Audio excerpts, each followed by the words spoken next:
Good evening. आज गोटे पूजा थिला घरे। पूजा पई किछि बुट आ मुग को आमे गजा करैथिले। सेथुरु किछि बुट आ मुग बळी जायथिला। मु भाबिली मुगरे किछि गोटे बनेइबा। फास्ट भाबिली चाउल टेके भिजेई सेथरे चकुली बनेइबी। ताबरे मुंड को आसला वर्षा दिन संध्या समयटा यदि चटपटा किछि हे जाए ताल तो भल लागियो चाह सहित खाया पई। तेणु मु सेई गजा मुग को हल्का बाटी देछि, जमा चिकन करने आपण तार टेक्सचर देखि परथिबे।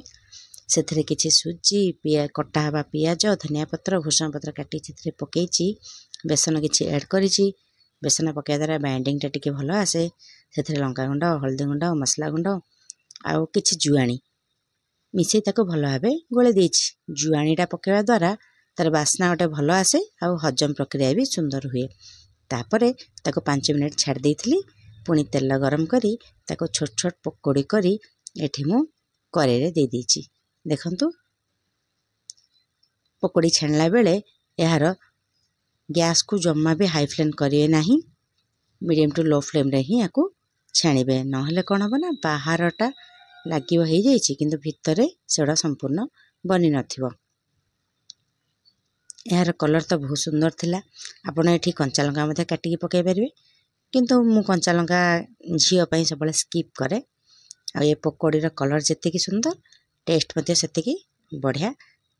एई भली भाबे पकोड़ी करी आपण आलू सिझेई मसला को भलो भाबे कसी पकोड़ी आलू रो तरकारी मध्ये कर परिबे। एटा खाया पे बहुत स्वादिया, बहुत हेल्दी मध्ये। बाहर पकोड़ी समोसा खाइबा अपेक्षा एमती घरे किछि चटपटा बनै खाइबा देह पई भलो। विशेष कर तो छुआंक पई मते टिके बाहर खाद्य दवा पे एते मु राजी नुह, पसंद लागेनी मते बाहर किनि दवा पे। एई भली किछि छोट छोट आइटम बनेवा घरे समस्त मिसी खाइबा ता मजा किछि अलगा थाए। देखंतु मु एठी संपूर्ण बनै सारछि पकोड़ी गुडा को।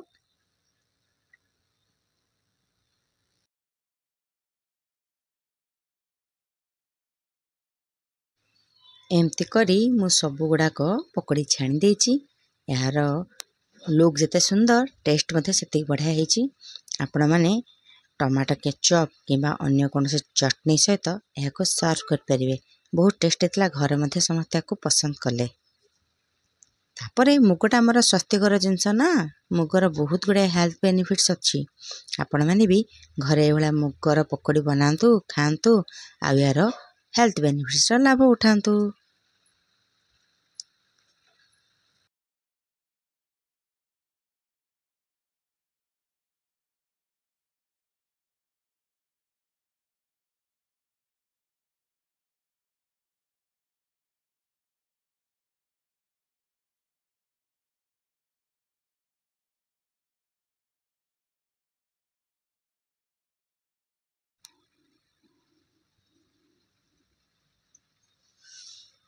देखंतु मोर संपूर्ण पकोड़ी रेडी हो जाछि। केते सुंदर देखा जाउछि।